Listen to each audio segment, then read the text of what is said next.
Winter may be almost over, but flu season has just arrived. With the latest start to the flu season in nearly 30 years, we could be dealing with the effects through the spring. Dr. Zorba Paster from Dean Clinic is here with what we need to know. Really, it is March 5th, and the flu season is just now kicking in. Aren't we lucky? We're finally getting our flu season that we're waiting for, like cold weather. You know, so many people were getting sick. I got very sick with some ugly stomach flu beginning of January, and a lot of people were sick around then. Everybody thought, oh, this must be it. Yeah.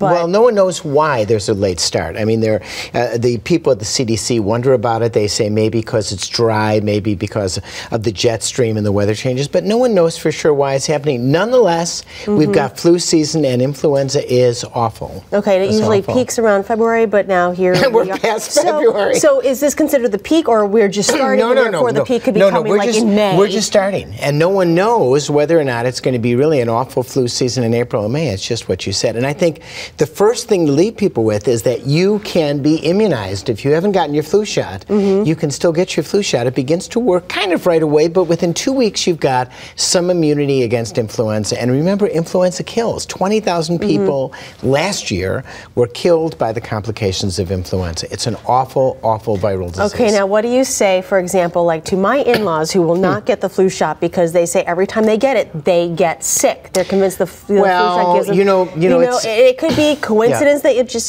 but yet there are people... No, you hit it. You hit it. First of all, the side effects of getting immunized are some people do develop a little fever, very rare, not that common. Some people have a little pain at the site, really very, very unusual. Flu shots generally do not cause pain. But there's a lot of coincidental illness going around. A lot of people just are getting sick this time of year, and if they get the flu shot and then they get sick within 3 or 4 days, they blame it on the flu shot when in fact it was a virus from somewhere else. It's a dead virus. It doesn't make you ill. It doesn't make you sick. You can tell them that, but they're your in-laws. Right. We just keep it easy, keep our distance. All right, so what other things can people do to protect themselves? Well, use that little Purell, stuff to wash your hands. Stay away from people who are sneezing. I mean, you may have to work with them, but don't get into close quarters with them. Those are kind of things. Elevators, areas where you're likely to be next to one another. That's exactly it. That's really the problem. It's the sneeze and the flu and having people cover their faces, putting something over their face so they don't infect others. That's what you do. All right, so now that, of course, the weather's warming up, people are going to think, okay, put the Purell away or whatever, but really, now's the time. Right. That's exactly it. And, when we go outside, it's very, very hard to spread the influenza virus. It's really an inside viral disease.